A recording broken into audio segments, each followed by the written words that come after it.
प्रस्तुति आज को दीर्घ 1.5 मास धरी कमिटर वरिष्ठ कार्यकर्ता मान समेत अक्लांत परिश्रम बल आसंता 1 तारिख ठारू 9 तारिख पर्यंत महाप्रभुंकर दिव्य दुर्लभ 32 बेश को भक्त दर्शन करेंगे और 2025 मसीहा जमी समस्त शुभमय हो समृद्धिशाली हो से समस्त महाप्रभु प्रार्थना करेंगे। तो प्रतिवर्ष भली ए वर्ष से जनवरी 1 रु 9 तारिख पर्यंत महाप्रभु 32 बेश सिंगला नृत्य महोत्सव और ग्रामीण मेला महा आडंबर अनुष्ठित होगा कौन नूतनत्व स्थान पाइब नूतनत्व माने आम एक आध्यात्मिक कार्यक्रम चलित वर्ष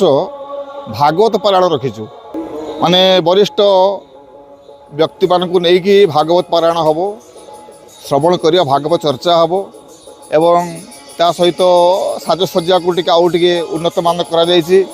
एवं महाप्रभु विग्रह को आउ टे सज्जितकरण करा ता सहित विशेषकर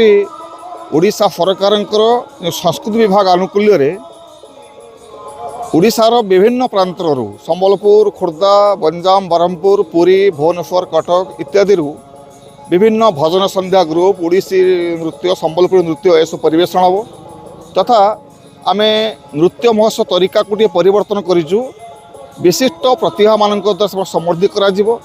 एवं नृत्य महोत्सव विशेषकर नृत्य शिल्पी मान विचार प्रत्येक मूल्यांकन करने कटक विभिन्न कोरियोग्राफर आसुँच जहाँ भी हो कार्यक्रम अत्यंत श्रृंखलित हम एवं सावलील हम एवं समस्त कार्य जमी भल पार भक्त मैंने केमी भल दर्शन करेंगे से कमिटी तरफ पर्याप्त विधि व्यवस्था ग्रहण कर 32 वर्षर मुख्य आकर्षण कौन रही जपरिक सुप्रीम कोर्ट देखो 32 वर्षर मुख्य आकर्षण आम एथर सुप्रीम कोर्ट मॉडल को नहीं एवं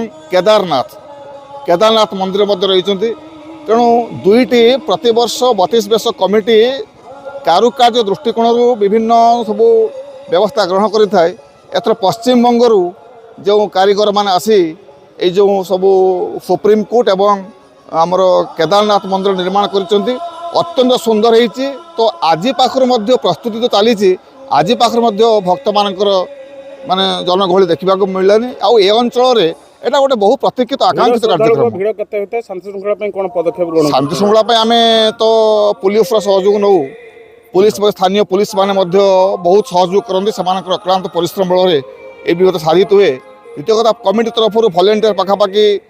70 भलेंटियर रुहंती।